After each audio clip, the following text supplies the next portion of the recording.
You think we'll be polite because all the young ladies in church are dressing naked? It's better all of them go. If it's only the choir that remains, church goes on. I went to a city the other day. People came. The whole of their chest was out. And pastor was speaking Queen's English. You know, the Lord loves you. When I came up, I knew he was singing. I didn't come for an honorarium. When you finish singing, give me the microphone. When I stood up and I began to roar, they were weeping and falling. I left a curse in the atmosphere. If you don't change, you die. I went for another meeting in Port Harcourt, and when I finished preaching, the assistant pastor died after 7 days because he had disflowered more than 24 young ladies. And you are managing it so that church can go on. No, that's not a church. It's you will come with the burdens of the Lord. The burdens. And when you talk from those bodies. It's better your ministry is for 3 years, but you left a witness for a generation than to preach for 50 years and raise criminals and brood of vipers. Age doesn't count in eternity. Time does not hold sway there. It is witness that holds sway. And until apostolic missionaries rise that have no regard nor recourse for advantages in the flesh, the kingdom can't move forward. Today you go to certain places, all the senior ministers, they are naked, and they say it's intelligence, it's civilization, they are learned. Wait until apostolic missionaries come. They can preach the first message and you will drive them away, but that message will remain there as a pillar. It will be a witness and a judgment against the church. Until they repent, they will die. Hallelujah.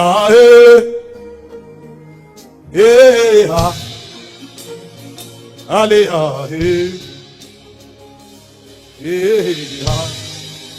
Hear this. Some of you here, God is rigid with you. Don't back down. He's preparing your tongue. He's chiseling it. He's shaping your heart. He's shaping it. Because a day will come, will become the message. And so he will insist. Some of you, he will banish you from certain places. Some of you, he will cut you off from men. He will disconnect you from relationship. Don't cry. I remember those days in the city of Warri in 2012. The Lord told me, remove your battery from your phone. My battery was out of my phone for 3 months. I felt lonely. Sometimes I was alone in the room. I cried. If I want to put the battery, the anger of the Lord will literally come down, and it disconnected me from everybody. I didn't know why. He was raising something. And so a time will come in your life, the whole world can leave you. Like John the Baptist, you will enter the wilderness, and from the wilderness you will cry, and Zion will appear. They are messengers God is raising. They are called apostolic missionaries. That's why God sends them to different territories, because they have become arrows in the hands of a mighty warrior. Most of you that have those destinies, don't escape. Stand your ground. Be able to live anything. God is shaping you. He will send you to your office, and you will become a judge in your office. You will rise up and speak against evil where every other person trembles. Oh King, we will not be careful to answer you in this matter. We will rather perish than to bow to your graven image. God can't send you. Listen, don't go and seek invitation. Don't lobby invitations. No, God is not sending.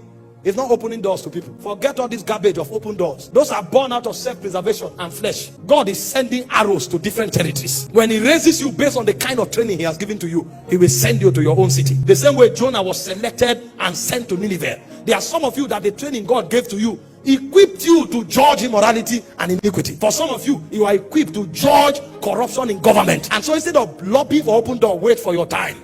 Because when the time comes, he will send you to the territory that is sensitive to your training. And then when you rise, you will shine bright like the stars of heaven. God is raising men. As the darkness is upon the field, something is happening under the darkness. Go and study Joel chapter 2 verse 1.